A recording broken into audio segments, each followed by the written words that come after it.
Welcome to the program, everybody. Tyrone Bowman live. Let's get this conversation started on today. We have a lot of things to cover. Found an article written by Kevin Dolock for the Hollywood Reporter. The headline reads, prosecutors in, quote, Diddy, end quote, case seek 11 years, a 3-month prison sentence for the prostitution charges. As you all know, earlier this year, he was convicted on the prostitution charge, and the Rapid Mogul's defense attorneys previously said they hoped for a 14-month incarceration ahead of this coming Friday's decision. Now, let's talk about this, and I'm going to dissect this line by line, paragraph by paragraph. So, according to the Hollywood Reporter, the team of federal prosecutors that oversaw Sean Diddy Combs' sex trafficking and racketeering trial has recommended that the rap and fashion mogul be sentenced to 11 years and 3 months in prison and pay a $500,000 fine after being found guilty of 2 counts relating to the transportation of prostitutes.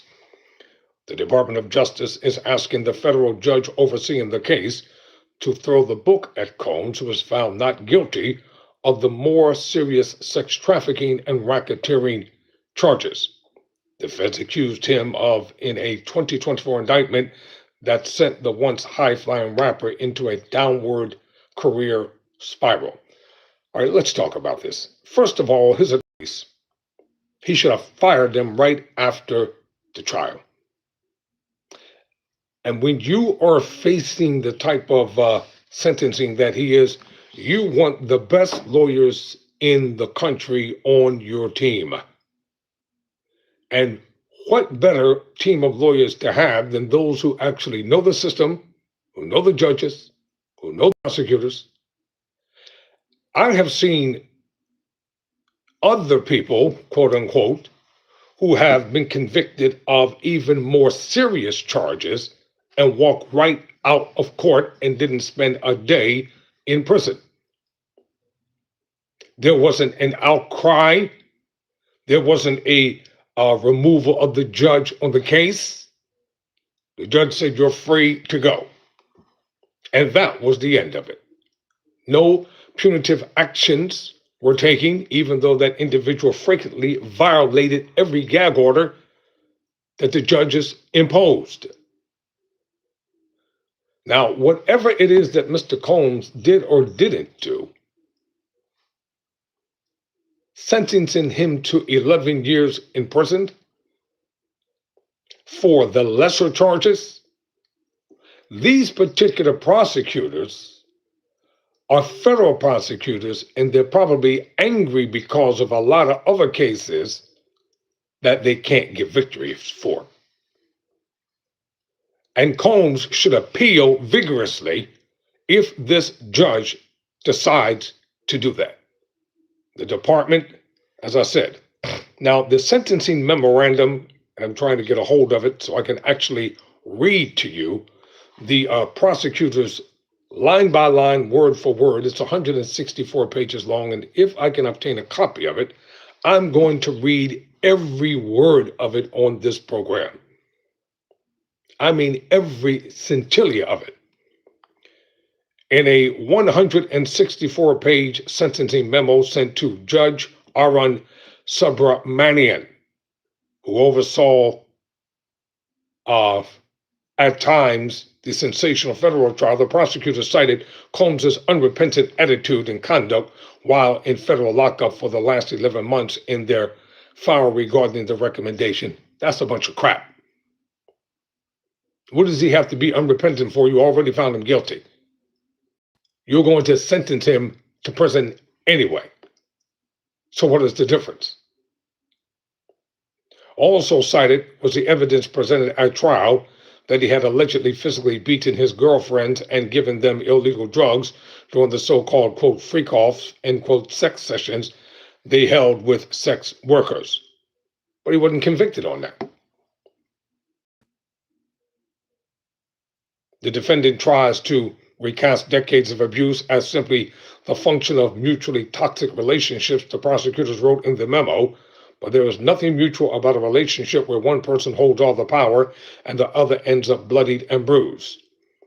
If you remember, the video surfaced of Combs doing some horrible things. The rap mogul's defense team argued in their sentencing memo that Combs should be handed no more than 14 months for the 2 guilty counts. After the rapper was found not guilty of 3 of the counts in the federal indictment, his attorney argued that he should be sent to home confinement. Prosecutors argued to the judge that given the history of violence, Combs should remain in the Brooklyn federal lockup until he is sentenced on Friday, October 3rd. All right, now let's dig into this right here.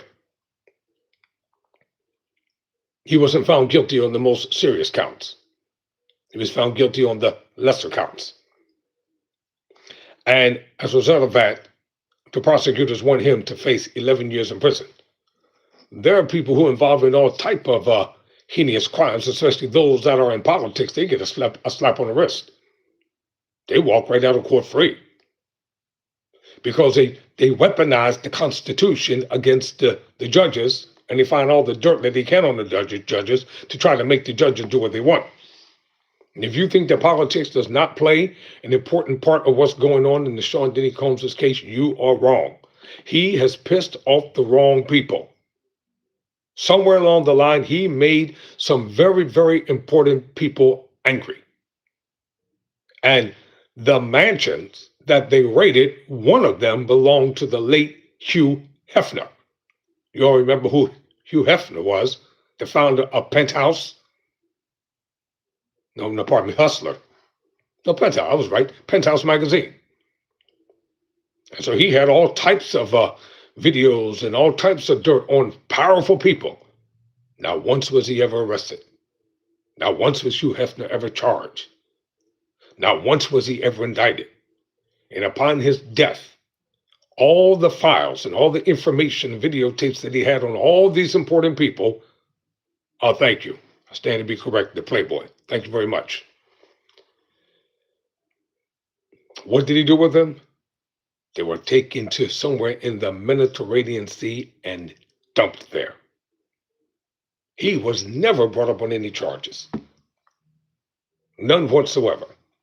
Let this be a warning to all my black brothers and sisters who are in the entertainment industry. To these people, you are nothing but meat. You're not that important to them. They will allow you to go but so far, and when they get tired of you, they will destroy you. Stop playing this sadistic game, thinking that you're really more important than you really are when you are an entertainer. Look at all of our professional athletes. They're considered as things. They can be traded and sold on the open market any day of the week. They can't speak out for any causes for their own people, but they're going to support and give all their money to all of those other organizations that don't do a darn thing for black folk. Yes, I said it, especially in Philadelphia, where I'm from. It's disgusting. You never see these athletes come among their own people, but they're always going to all these other organizations, spending all their time and giving all their money to them. And as soon as you get in trouble, they turn their back on you. So Combs has played a very, very, very deadly game. And it caught up with him. He stayed in the game too long. He was ego tripping and power tripping.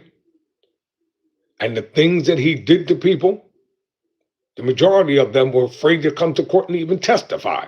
And those who did, they wanted an anonymous attached to it because they didn't want to be considered. And I'll tell you something. If Combs is alleged to have done all the things that he did, who helped him to do it? Where was his staff? The secretaries, the administrators, the bodyguards, all these different people? You mean to tell me this man did all this stuff by himself and he didn't have any help from anybody inside of his organization?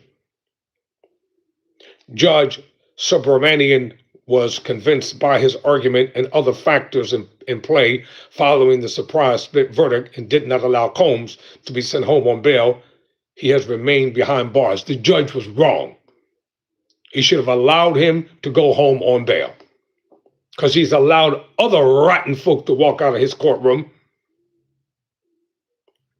on more serious charges. See, y'all are afraid to open your mouths and speak the truth because you think being quiet and submissive is going to help your cause, but it's not. These judges pick and choose who they're going to lock up. In a letter sent this week to Judge Subramanian, Combs's partner of nearly a decade, singer Cassandra Cassie Ventura, wrote that he used violence, threats, and drugs to, quote, trap her, unquote, into participating in freak-offs starting when she was 19 years old. Ventura was the star witness during Diddy's trial, sharing harrowing details of the abuse she endured for years. Quote, he groomed me into performing repeated sex acts with hired male workers during multi-day freak-offs, which occurred nearly weekly. I was forced into lingerie and heels, told exactly how to look, and piled with drugs and alcohol so he could control me like a puppet. Cassie wrote, these events were degrading and disgusting, leaving me with infectious illnesses and days of physical and emotional exhaustion before he demanded it all again. Sex acts became my full-time job, used as the only way to stay in his good graces. That's some heavy stuff right there. You know, the people that I know, if somebody had tried to force them into some stuff like this, they would have turned him in a long time ago. You know? They would have turned him in a long time ago. And if all these things are alleged to have happened, then she should have turned him in. There's nowhere in the world she should have stayed in that relationship for 11 years. She should have turned him in a long time ago. Another Combs' girlfriend, identified as Jane Doe, also testified about abuse suffered at Combs' hands over several years, including being chased from room to room by an infuriated Combs, eventually having to flee her home and wait nearby for him to leave. Testimony that she struck him before this incident seemed to weaken her credibility with the jury. This was also the case with instances of violence said to have been intimidated by Ventura as well. Both ex-girlfriends of Combs accepted gifts, rent payments, and luxurious vacations from Combs over their years with him, and at times participated in the planning of freak-offs. Now, if the jury was thoroughly convinced beyond a reasonable shadow of a doubt, they would have found Combs guilty on all counts. There would not have been a split verdict. The prosecutors did not convince the jury beyond a reasonable of a shadow of a doubt that the case that they lodged against Combs and the charges that they brought against him were what they said they were. Why didn't the 12 people on the jury find him guilty on each and every count? Because the plausibility factor proves not in their favor. The jury was not convinced that Mr. Combs did everything that they alleged that he have to have done. And that's what people need to know. And if the jury had found him not guilty on all charges, they still would have been upset. So when you get a split verdict, ladies and gentlemen, that means that the jury was not convinced. In her letter, Ventura wrote that she remains very much afraid of what he is capable of and the malice he undoubtedly harbors towards me for having the bravery to tell the truth. Of course he hates you. A no-brainer there. Of course he's animist toward her. You know, that's the reason why a lot of individuals don't want to come to court. Combs still faces several civil lawsuits for various alleged sexual assaults and other crimes. The suits flooded in from alleged victims after his federal indictment went public in September 2024. That's a bunch of bull. Everybody now wants to get paid. People can make up stuff against some of y'all that are watching me and say you said this and did that. All people have to do is bring charges against you, and some zealous district attorney, ADA, attorney general will rush to judgment to try to get a conviction against you. And many times they don't get it right. You know how many people right now are lingering on death row and didn't commit crimes? You know how many people are falsely incarcerated right now and nobody cares? Their families are fighting. Nonprofit organizations are fighting to prove their innocence. And then after years and years and years of imprisonment, then one racist sisters, a couple racist sisters said, well, at least they got 40 years out of him. Stop taking the judicial system lightly. When you come around people who are full of toxicity and evil and vitriol, you need to cut them loose right away before you pay a price that you don't want to pay. And men, if you are involved, and women, if you're involved in relationships that are toxic, full of violence and drugs and all this kind of crap, you need to get out while you can. Stop thinking that money is a comforting soother for the pain that you endure when you are being emotionally and physically abused.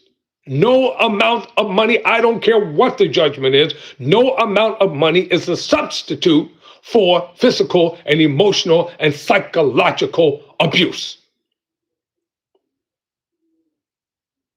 Stop becoming a sex slave and a sex toy and a sex vixen for these whoremongering people in the entertainment industry. What? I said it. Bunch of perverts in the industry. Asking people to do all kind of nasty and disgusting things. For what? To be in a video? To be one of the groupies? To have a cameo walking in front of a camera? Drugs and everything else is running rampant 24 hours a day. Then you suck them into a vacuum of deceitfulness where disparity is the norm of the day. Get a grip. Take control of your life. So the lawsuits are going to be flying all over the place against Mr. Combs. And on Friday, I'm quite sure when the sentencing takes place, yes, preachers do it. No one said preachers didn't do it. Let me tell you something, guidance, because I think you got me all effed up. So I might as well just straighten your behind out once and for all. I'm not some punk sitting in front of this camera. I'm not somebody that you can just come and say whatever you want to say and I'm not going to respond to it. When I'm dealing with a certain topic and issue at the moment, that is what I'm dealing with. I'm dealing with the topic. I'm dealing with the issue. I don't make excuses for anyone, anything, or anybody. Right is right and wrong is wrong. No one should be abusing anybody emotionally, physically, sexually, monetarily, spiritually, etc. Most people don't have any principles. They don't have any decency. They don't have any morality in their lives. And that's the way individuals get themselves in trouble. You must have safeguards. You must have guidelines. You must have a point where that you will not go beyond during the scope of your life. And many of these those inside the entertainment industry, they're wicked, vile, filthy, dirty, perverted people. And the reason why people don't come after them, because they cover up their crimes. They cover up their crimes consistently. And money is no substitution for pain. Dignity, integrity, sobriety, these things are important. Constantly, they're important. So on this program, it's pure, no chaser. Right is right, wrong is wrong. I cover all topics, all issues. And I deal with all things from a different, totally perspective, the way most programs do. And eventually, I'll get around to everything. Let's talk about preachers for a minute. I know some decent, God-fearing, upright, moral preachers, male and female, who are abiding by their sacred oaths. They're living up to the standards and the teachings that they espouse. They're doing a magnanimous job, but they don't get any credit. They don't get any recognition. They don't get any play.